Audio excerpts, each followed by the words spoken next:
বেগম, তুমি? আবির এভাবে কেন শুয়ে আছে? ওর শরীর খারাপ না কেউ কিছু খেয়ে ফেলেছে?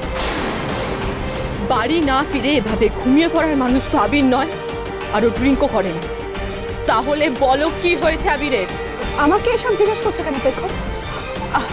আমি কি করে জানবো? তুমি আমার হাজবেন্ডের সঙ্গে এখন এই মুহূর্তে এক ঘরে রয়েছো, তাই উত্তরটাও তোমাকেই দিতে হবে। আমি থাকবো না তো কে থাকবে বলো? আমি তো ওর সাথে মিটিং এর জন্য এসেছি এখানে। তুমি আমাকে এসব কোয়েশ্চেন করতে পারো না বেগম। চালাকি করা বন্ধ করো তিয়াস। আমি খুব ভালো করে জানি যে তোমরা মিটিংয়ে গেছিলে, আর আবিরের সঙ্গে তোমার সম্পর্কটা ঠিক কি। মিটিং শেষ হয়ে যাওয়ার পরও তুমি তোমার কলিগের সঙ্গে এক ঘরে কি করছো? বেগম, আবিরের শরীরটা একটু খারাপ লাগছিল, তাই আমি ওকে এখানে নিয়ে এসেছি। আমি ওকে হেল্প করার চেষ্টা করছিলাম। Thank you so much. তুমি খুব ভালো কাজ করেছো, কিন্তু সেই খবরটা তুমি আমাকে দাওনি কেন? তুমি ওর কলিগ তিয়াস, আমি ওর স্ত্রী, এটা নিশ্চয়ই তুমি ভুলে যাওনি। আর এই ব্যাপারটা কিন্তু আমি ভালোভাবে নিচ্ছি।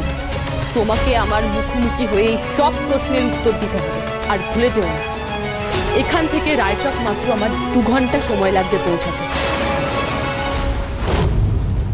পেখম কেমন ব্রেকিং নিউজ বানিয়ে দিল দেখলে তো? মধুমিতা দি, হ্যাঁ বল রে। মধুমিতা দি, আমি এক্ষুনি যাচ্ছি। আমি পৌঁছানো না অবধি তুমি কিন্তু ওখান থেকে কোথাও যেও না প্লিজ। আর দেখো আমি ঠিক আছে কিনা।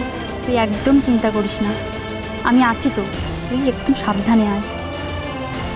বেগম চলে এসে যদি পুরো প্ল্যানটা ধরে ফেলে তাহলে তো খুব বিপদ।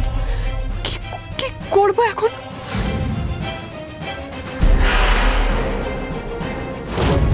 হ্যালো তিয়াস, সমস্ত কিছু প্ল্যান মাফিক হচ্ছে তো? আচ্ছা শোনো, তুমি নিশ্চয়ই কোনো গুড নিউজ দিতে ফোন করেছো। আমি জানি। বাবাকে তো বললাম গাড়িটা বের করতে, আমাদের এক্ষুনি বেরোতে হবে।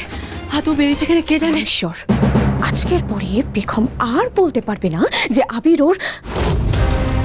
শ্রীদি, সব গন্ডগোল হয়ে গেছে এখানে। Tiyas, what you mean? আমি সব প্ল্যান মতোই করছিলাম শ্রীদি, কিন্তু লাস্ট মোমেন্টে বেগম তার বন্ধু সাংবাদিক একজনকে পাঠিয়ে দিয়েছে। ওরা সব ক্যামেরা নিয়ে চলে এসেছে। দিদি ভাই আমার ব্যাপারে কিছু বলছে মনে হয়। মানে মানে কি বলছো? বেগম ওখানে লোক পাঠিয়ে দিয়েছে? এত কিছু প্ল্যান করলাম আমি আবিরকে এভাবে বেগমের কাছ থেকে আলাদা করার জন্য, সমস্ত প্ল্যান ভেস্তে দিল এভাবে।